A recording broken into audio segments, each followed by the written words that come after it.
ยิ้มเถิดหนาหัวใจอย่าได้บึ้งยิ้มสุดซึ้งตรึงใจใบหน้าหวานยิ้มเถิดนะหัวใจให้เบิกบานยิ้มนานๆเปลี่ยนร้ายให้เป็นดีขอถวายความนอบน้อมแด่พระรัตนตรัยมีพระพุทธเจ้าเป็นต้นขอถวายความเคารพพระมหาเถระพระเถรานุเถระเจ้าคณะพระสังฆาธิการทั่วโลกมีพระเดชพระคุณพระธรรมเสนาบดีเจ้าคณะภาค7วัดพระธาตุดอยสุเทพเป็นต้นและขออำนวยพรแด่ท่านผู้ฟังท่านผู้ชมสาธุชนพุทธบริษัททั้งหลายวันนี้รายการนาวาวังทองของวัดพระธาตุดอยสุเทพออกอากาศทางสถานีวิทยุพระพุทธศาสนาแห่งชาติและจริยธรรมวัดพระธาตุดอยสุเทพระบบ FM 96 เมกะเฮิรตซ์มีพ่อครูวรรณนามวงศ์พรหมเป็นผู้อำนวยการอาจารย์พระมหาประสิทธิ์ประสาธิโกเป็นหัวหน้าสถานีและอาตมาภาพพระครูปริยัติยานุศาสตร์เป็นผู้บรรยายเป็นประจำในวันศุกร์เสาร์และอาทิตย์เวลา 7:30 นาทีถึง 8 นาฬิกาและเวลา 13 ถึง 14 นาฬิกาเฉพาะวันศุกร์และวันเสาร์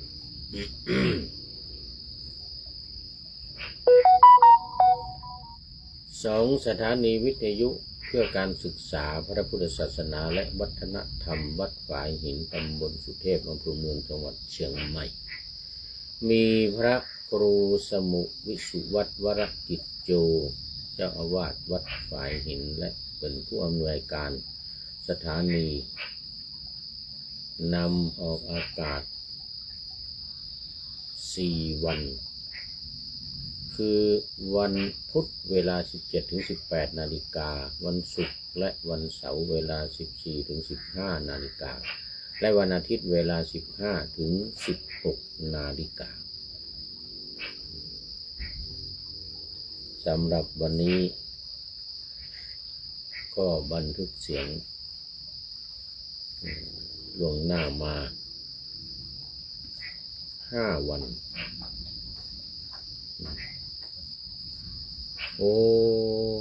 ขอต้อนรับพระเดชพระคุณหลวงพ่อสุทธิสงุมรำจากจังหวัดบุรีรัมย์วันนี้หลวงพ่อเป็นอาทิกัลยาโนเป็นผู้มีความงามในเบื้องต้นเพราะว่าเข้ามาแต่หัวรุ่งไก่ยังไม่ทันหูสุริโยยังไม่จับขอบฟ้าปะหน้าธรรมาสยังไม่เสร็จกำลังพูดถึงสถานการไลฟ์สดการบันทึกเสียงล่วงหน้าคราวนี้5 วันรายการก็จะออกอากาศในวันที่7 มิถุนายนที่จะถึงข้างหน้าแต่วันนี้กำลังวันที่3มิถุนายนดังนั้นมีเรื่องอะไรที่เกี่ยวกับวันนี้เนี่ยก็หมายถึงวันบันทึกเสียงบันทึกเสียงล่วงหน้าท่านที่ฟังทางวิทยุในวันที่7ก็อย่างงงแล้วทราบว่าตอนนี้มันจะเลื่อนไปเป็นวันที่11นู่นนะ10วันที่11เพราะว่าสถานีเสียซ่อมเสร็จวันนี้กำลังซ่อมเสร็จเพราะฉะนั้นเริ่มวันพรุ่งนี้ไปก็จะเป็นรายการนู้นวันที่30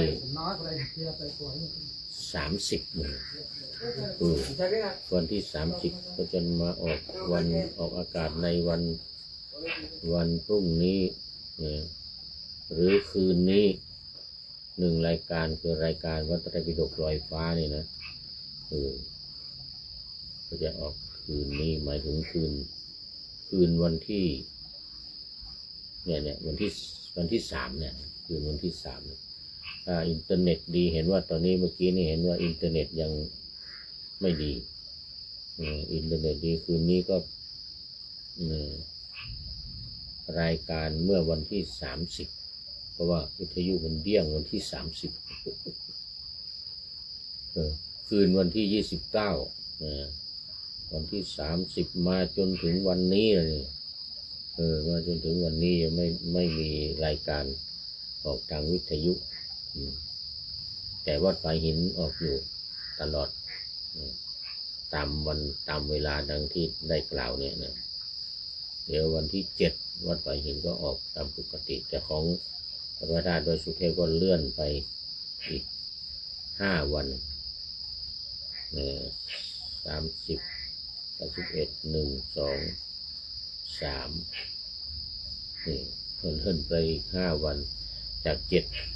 8 9 10 11 12ไปออกวันที่12นู่นออกวันที่12วันนั้นถึงวันที่12งานประชาสัมพันธ์อะไรเกี่ยวกับวิสาขบูชาอัฐมีบูชาละหมดแล้วแต่ท่านผู้ฟังจะได้ยินอยู่เพราะว่ามันบันทึกในช่วงก่อนวันที่31มาแล้วบันทึกก่อนวันที่31มาแล้วช่วงวันที่1 2 3 4เนี่ยก็ยังอยู่ในช่วงของอัฐมีบูชาต้องขอไปท่านผู้ฟังเอาฟังพระเดชพระคุณหลวงพ่อก็เป็นท่านแรกเข้ามาในวันนี้เรียกว่าไก่ยังไม่ทันหูสุริโยยังไม่จับขอบฟ้าปานาธรรมาสยังไม่เสร็จหลวงพ่อก็เข้ามาแล้วเป็นอาทิกัลยาโนเป็นผู้มีความงามในเบื้องต้นเนี่ยขอบคุณมากหลวงพ่อเอาละตอนนี้ก็เข้ามาสู่เนื้อหาของธรรมะในรายการกันเลยเพราะมีเวลาน้อยในช่วงเช้านี่ก็เพียงแค่ประมาณ25 นาทีนะประมาณ25 นาทีก็ต้องรีบหน่อย เดี๋ยวจะไม่ทันจบวันนี้ขึ้นเรื่องใหม่โภคะสังหาระเปตวัตถุโภคะสังหาระเปตวัตถุนี้หรือโภคะสังหาระเปติวัตถุสังหารณะขอไปสังหารณะเปติวัตถุเป็นพระสูตรและอัตถกถาในพุทธกนิกายเปตวัตถุว่าด้วยเรื่องราวของหญิง4 คนในกรุงราชคฤห์ที่ประกอบอาชีพทุจริตเมื่อละโลกไปแล้วจึงต้องไปเกิดเป็นเปรตเสวยทุกขเวทนาอย่างแสนสาหัสอันนี้พวกขี้โกงเป็นแม่ค้าขายของแล้วก็ชอบโกงตาช่างหรือไม่บางทีก็เอาของมาใส่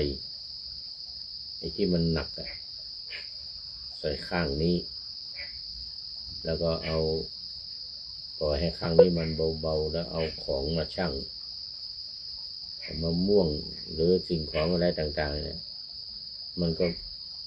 ใส่น้อยเดียวใช่ไหมมันก็ใส่น้อยเดียวก็ได้แล้วพวกตามโกงตาช่างอย่างเงี้ย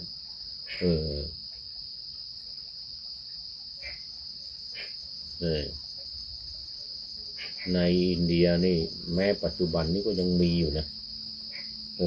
แม่ค้าที่ชอบโกงนี่นะเราไปสังเกตดูเวลาเราไปซื้อของนี่นะเขาจะเอาสายมันยาวๆนะ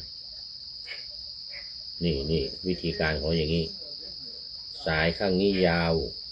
สายข้างนี้สั้นนี่ แต่สายข้างยาวนี่ใส่อะไร ใส่ของที่จะขายไม่ว่าจะเป็นปลาไม่เป็นผลไม้ไม่เป็นอะไรนี่ใส่ไว้ตรงนี้เสร็จแล้วไอ้สายสั้นเนี่ยเอาตราช่างใส่ตราช่างที่มีความหนักเท่าไหร่ครึ่งกิโลหรือเท่านั้นขีดเท่านี้ขีดนี่นะเราก็ใส่เพราะว่ามันสูงไงมันสายมันสั้นไงสายมันสั้นก็ทางนี้สายมันยาวเอาของใส่นิดเดียวมันก็เท่ากับไอ้ตาช่างทางด้านนี้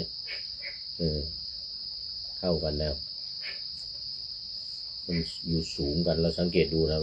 เวลานะอันอยู่ข้างนี้สูงข้างนี้ต่ำเพราะสายมันยาวข้างนี้สายมันสั้นมันจะเสมอกันทีนี้ตาช่างเนี่ยบางทีครึ่งกิโลเนี่ยของข้างนี้มีนิดเดียวแต่ว่าสายมันยาวแล้วก็ไอ้เนี่ยมันก็หนักกว่าข้างนี้ใช้วิธีอย่างนั้นคุมตาช่างเนี่ยโอ้ตอนนี้ขอต้อนรับท่านพระครูโกศลสุตวิธานวัดพระสิงห์วรมหาวิหารจังหวัดเชียงใหม่โอ้ขอบคุณมากเข้ามาในช่วงนี้ก็ยังเป็นเราเรียกว่ายังเป็นเดี๋ยวก่อนมัชฌิมามัชเชกัลยาโนแล้วกำลังมัชเชกัลยาโนแล้วเข้ามาครึ่งกลางรายการแล้วเป็นมัชเชกัลยาโนพระเดชพระคุณหลวงพ่อสุทธิสงมลำเป็นอาทิกัลยาโนเป็นผู้ที่มีความงามในเบื้องต้นส่วนท่านพระครูโกศลสุตวิธานวัดพระสิงห์นี่ก็เป็นมัชเชกัลยาโนมีความงามในท่ามกลาง ตั้งให้FCที่เข้ามาโอ้นี่มีอีกท่านหนึ่งประภัสสโรภิกขุกราบนมัสการครับว่างั้นนะโอ้นี่ก็เป็นมัชเชกัลยาโนผู้มีความงามในท่ามกลางแล้วก็อีกท่านหนึ่งเดี๋ยวก่อนมันบังวุฒิพงษ์เทศชมพูโอ้อันนี้เป็น FC ใหม่นี่วุฒิพงษ์เทพชมพูนี่เดี๋ยวก่อนต้องเขียนไว้หน่อยครับวุฒิพงษ์เทพชมพูเดี๋ยวก่อนพอสำเภาเพราะบางคนเป็นพ่อพานชมพูนี่นะบางคนชมพูเป็นพ่อพานบางคนเป็นพ่อสำเภาอันนี้เทศไม่ใช่เทพชมพูสาธุนี่เป็น FC ใหม่จะเข้าไปดูโปรไฟล์ก่อนบางท่านอย่างหลวงพ่อประภัสสโรเนี่ยท่านอาจารย์ประภัสสโรภิกขุนี่นะกราบนมัสการครับนะแต่ว่ายังนึกไม่ออก ดูไว้นึกไม่ออกอยู่วัดไหนยังไงจังหวัดไหนอันนี้นะยังนึกไม่ออกแต่ท่านเนี่ยพระครูโกศลสุตวิธานนี่อันนี้จำได้แน่นอนละวัดพระสิงห์จังหวัดเชียงใหม่กราบนมัสการครับเหมือนนะสาธุทั้งหมดนี่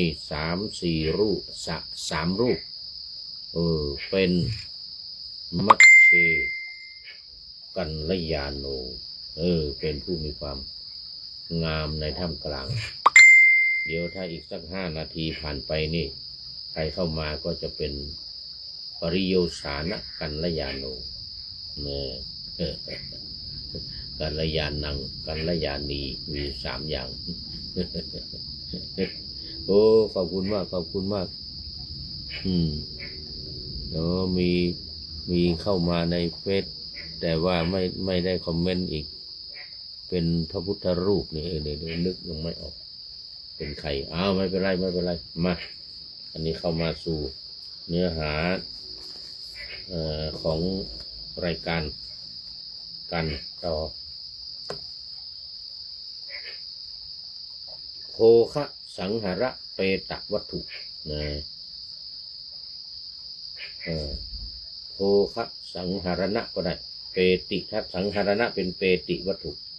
เป็นพระสูตรและอรรถกถาในคุถกนิกายเปตวัตถุว่าด้วยเรื่องราวของหญิง4 คนในกรุงราชคฤห์เนื้อหาโดยย่อของโภคะสังหระเปตวัตถุนี้ก็คือเกิดขึ้นในกรุงราชคฤห์สมัยที่พระสัมมาสัมพุทธเจ้าประทับณพระเวรุวันมหาวิหารประทับอยู่ที่วัดเวรุวันถ้าสาวัตถีนี่ก็จะเป็นเชตวันวันนี้หน้าตาสดชื่นดีครับโอ้โหสดชื่น เมื่อวานนี้ต้องขออภัยเมื่อวานนี้มันหลับมันง่วงหลับเมื่อวานนี้นะ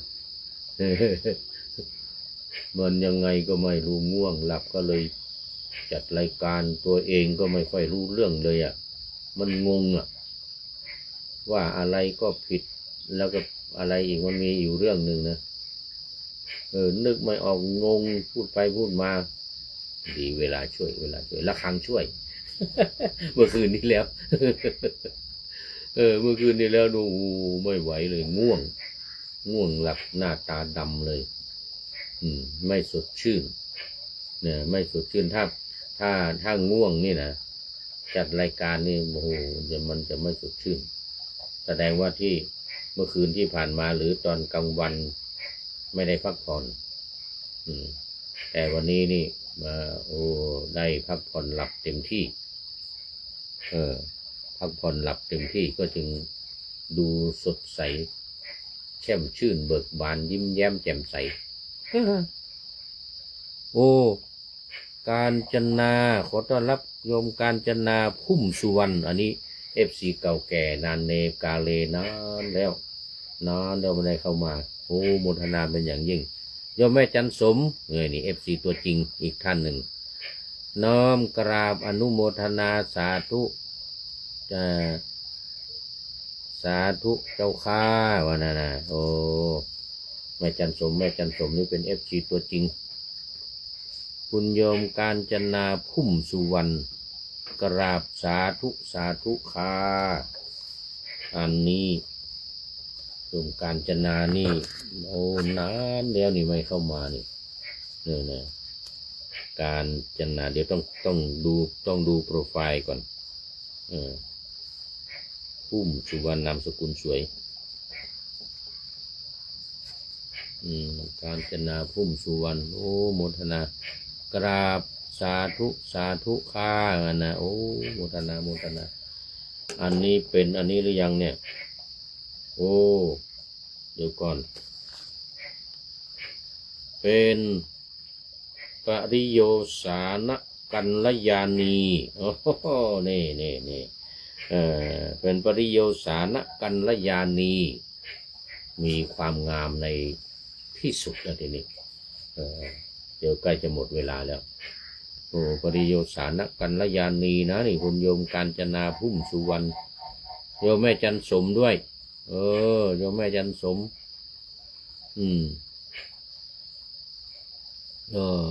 สาธุโมทนาต้องไปดูโปรไฟล์ก่อนสาธุอันนี้เรามาดูต่อเนื้อหาโดยย่อวัดในเวรุวันอุปกรรมในอดีตหญิง4 คนได้ร่วมกันทำการค้าขายโดยคดโกงตาช่างและใช้วิธีการหลอกลวงต่างๆเช่นขายเนยใสน้ำผึ้งน้ำมันและข้าวเปลือกเพื่อรวบรวมทรัพย์สินและสะสมไว้ได้ทรัพย์สินต่างๆก็เก็บไว้ ไม่บริจาคทานแล้วตัวเองบางทีก็ไม่กินเล็กๆน้อยๆอะไรเงี้ยนะ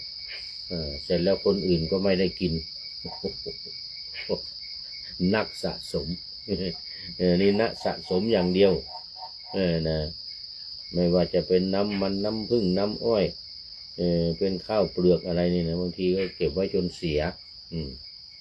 ตัวเองก็ไม่กินให้ใครก็ไม่ให้อย่างนั้นขายก็ไม่ขายเงิน วิบากกรรมเลยทีเนี่ยผลกรรมตามสนองเมื่อเสียชีวิตหญิงเหล่านั้นต้องไปเกิดเป็นเปรต4 ตนในเวลากลางคืนจะถูกความหิวโหยและถูกทรมาน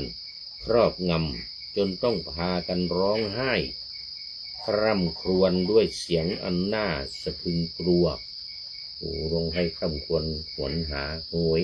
เสียงโหยหวนน่ากลัวมากคำรำพันของเปรตทั้ง4 ตนได้กล่าวบทคาถาไว้ว่าพวกเรารวบรวมโภคทรัพย์ไว้โดยชอบทำบ้างไม่ชอบทำบ้างก็กุลงมา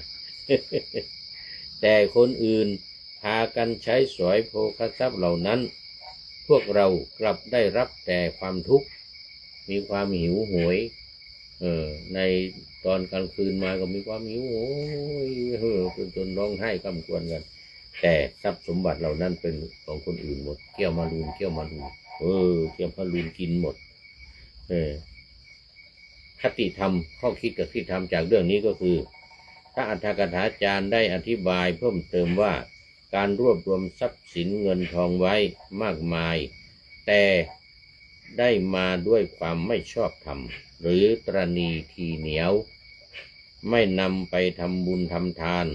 สุดท้ายก็ไม่ได้ใช้ทรัพย์นั้นและต้องนำพาตนเองไปสู่ความทุกข์ทรมานในเปตโลกในโลกที่เราละจากนี้ไปแล้วและอันนี้ก็เรื่องของสังหาระแปลว่ารวบรวมนะ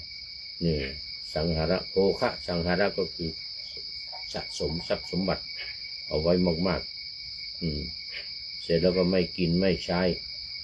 ตัวเองก็ไม่กินไม่ใช้ทำบุญทำทานก็ไม่ได้ทำบุญตักบาตรถวายพระถวายเจ้าบ้างไม่มี นี่นะเอามาดูไปดูมาคุณโยมกาญจนาพุ่มสุวรรณโยมแม่จันสมนี่หมดเวลาพอดีตอนนี้เข้ามาเป็นปริโยสานกัลยาณีโมทนาเป็นอย่างยิ่งนี่เอาละตอนนี้หมดเวลาเรามาดูข้อคิดท้ายรายการกันหน่อยสำหรับท่านที่ยังไม่ได้ดูไม่ได้ดูเนี่ยโปรไฟล์จะเข้าไปดูก่อนจะไปเข้าดูทีหลังวุฒิพงษ์เทศชมพูนี่นะแล้วล่ะขอบคุณมากโมทนากับทุกท่านที่เข้ามาในรายการมาดูข้อคิดท้ายรายการวันนี้หน่อยจากผู้ใดหนอแลเจริญธรรมนำสุขนี่ที่มาก็เป็นโปรไฟล์เฟซบุ๊กของท่านอาจารย์ใช้นามปากกาว่าอมิตพุทธ โน่นจังหวัดพะเยาอมิตพุทธนี่เป็นเจ้าคณะอำเภอภูซางมั้งดูจังหวัดพะเยาเจ้าคณะอำเภอมันมีอำเภอใหม่นะรู้สึกจะเป็นอำเภอภูซางนี่แหละท่านอาจารย์เจริญธรรมนำสุขนี่ท่านอาจารย์พระมหาจิตการอาจารย์พระมหาจิตการเรียนธรรม8 ประโยคนี่นะเป็นเรียนธรรม8 ประโยคอยู่เจ้าคณะอำเภอภูซางจังหวัดพะเยาลืมชื่อวัดไปไม่เป็นไร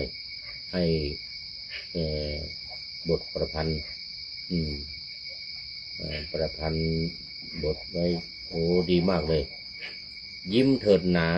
หัวใจอย่าได้บึ้ง ต้องยิ้มแย้มแจ่มใสไว้ไม่เหมือนเปรตนั่นเมื่อกี้ไม่ได้เรื่อง ไม่ทำบุญสุนทานโอ้ยร้องไห้คร่ำครวญหวนหาไม่มีหน้าตานองไปด้วยน้ำตาไม่มียิ้มแย้มแจ่มใสยิ้มเถิดหนาหัวใจอย่าได้บึ้งยิ้มสุดซึ้งตรึงใจใบหน้าหวานยิ้มเถิดนักหัวใจให้เบิกบานยิ้มนานๆเปลี่ยนร้ายให้เป็นดีโอ้สุดยอดวันนี้ท่านอาจารย์พระมหาจิตการก็เรียนทำ8 ประโยคในโปรไฟล์ของท่าน Facebook นี่ว่าเจริญธรรมนำสุขเนี่ยแล้วก็ใช้นามปากกาว่าอมิตรพุทธโอ้โมทนาขอบคุณท่านอาจารย์พระมหาจิตการเป็นอย่างยิ่งเจ้าคณะอำเภอภูสางนะเป็นอย่างยิ่งไว้ณที่นี้ที่ได้ให้บทประพันธ์และข้อคิดเป็นข้อคิดท้ายรายการในวันนี้เรื่องยิ้ม การยิ้มยิ้มนานๆเปลี่ยนร้ายกลายเป็นดีนะโอ้โมทนาเป็นอย่างยิ่งขอนำรายการธรรมทัศน์ไปก่อนเดี๋ยวก่อนนาวาขอนำนาวาวังทองไปก่อนแล้วจะย้อนมาใหม่ในวันหน้าคือวันพุธศุกร์เสาร์อาทิตย์ตามตารางเวลาที่วางอยู่ข้างในเป็นธรรมะจากพระราชวังเป็นนาวาโด่งดังสว่างไสวเป็นทองคำล้ำค่ากว่าสิ่งใดชุบชีวิตจิตใจให้ใสงามขอเชิญท่านทั้งหลายนำไปท่องตามคุณของพระรัตน3พุทโธเมนาโถธัมโมตามสังโฆเมนาโถยามภาวนาว่าบ่อยๆซ้ำๆจำในจิตจนมันติดในใจไม่หายหน้านอนนั่งยืนเดินจำทุกเวลาตั้งแต่ตื่นขึ้นมาถึงหลับไปขอทุกท่านได้ผลจากปฏิบัติได้กำจัดความทุกข์พบสุขใสพลันปลอดโปร่งโล่งสบายทั้งกายใจอยู่ที่ใดใจสงบพบนิพพานขอเจริญพร